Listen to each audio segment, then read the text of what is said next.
बड' लेटेस्ट आपडेटआव बयखौबो बरायबाय। दिनैनि रादाबखौ फरायदों आं प्रमद खाख्लारि।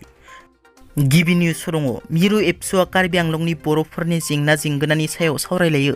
मिरु एबसुनि गाहाय नेहाथारि खनीन्द्र बसुमतारीनि दैदेननाय एबसुनि मोनसे थान्दै हान्जाया कार्बि आंलं दिपआव गोलाव समनिफ्राय रायजो जाबोनाय बर'फोरनि बर' आफादफोरनि दैदेनगिरि मेलेमजिबिफोरखौ लानानै बिथांमोननि जेंना जेंगोनानि सायाव गुवारै सावरायलायो।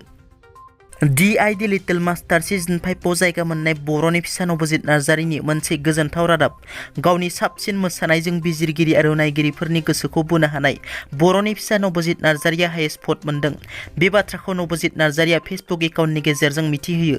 नबजित नार्जारीनि फेसबुक पस्टनि बादिब्ला थांनाय 21 आरो 22 मेआव जालांनाय भटिंआव बर' रायजो राजाफोरनि अननायाव नबजित नार्जारीया हायेस्ट भट मोननो हादों।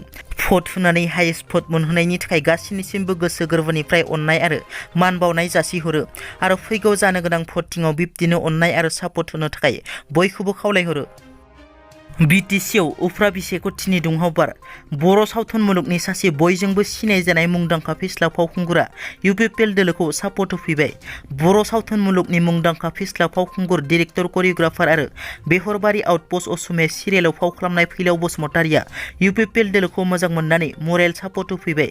फैलाव बसुमतारीया UPPL दोलोनि उफ्रा बिसायख'थि फोसावदिंनाय मेलाव बाहागो लाफैनायखौ नुनो मोननाय जादों। बिथाङा मन्टु बर'आ देरहासार जागोन रोखा बुंनानै ट्रेक्टराव भट होनो थाखाय बयखौबो खावलायो। कक्लाबारि समस्तिखौ उन्नति खालामनांगौबा सरकाराव थानाय दोलोखौसो हेफाजाब होनांगोन। बिटिआरआव मिनि सिनेमा हलनि खोथा मोखांजों मोखां रायलायनांगौबा प्रमद बर'खौ हेफाजाब होनांगोन। बिनि आवगाय 17 बोसोर हाग्रामा महिलारिया सरकार खुंनायाव हारिमुनि मानसि एबा महरगिरिफोरखौ जेबो मदद होआखै होनना बिथाङा फोरमायनाय बादिब्ला बिथाङा UPPL दोलोखौ मरेल सापर्ट होनो फैदों आरो UPPL दोलोआव थोंजोङै जयेन जायाखै होनना। जों आथिखालाव गावबा गाव सांग्रां जानाया गाहाम। सोरबा सिनाय मोनै सुबुंनि जाग्रा मुवा बेसादखौ थाबैनो मोजाङै मोनथिया हसिया जानाया माब्लाबा नोंथांखौ खैफोदाव खोख्लैनो हागौ। तामुलपुर जिल्लानि नाग्रिजुलि कस्तुरबा बालिका बिद्यालयाव रामदेबनि लाट्टु जानानै फोरोंगिरिजों लोगोसे सा 15 फरायसाफोरा बेरामाव गोग्लैदों। मैया नाग्रिजुलि कस्तुरबा बालिका बिद्यालयाव गणोत्सबखौ लानानै सांग्रांथि मेल जादोंमोन।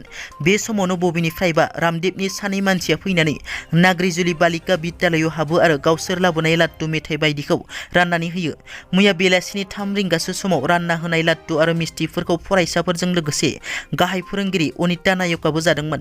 नाथाय बे लाट्टुखौ जानाय साफ्रोमबो फरायसाफोरजों लोगोसे गाहाय फोरोंगिरि अनिता नायकजों सा 15 फरायसाफोरा हरनि 3 रिंगासो समाव गोब्राब उदै सानाय, खिनाय आरो गोबानाय जायो आरो दासान्दि बेरामिफोरखौ नाग्रिजुलि मडेल हस्पिटालाव फाहामथाय होगासिनो। बिटिआरनि मावफुं सोद्रोमा रनजित बसुमतारीनि बेरफुसार बिबुंथि।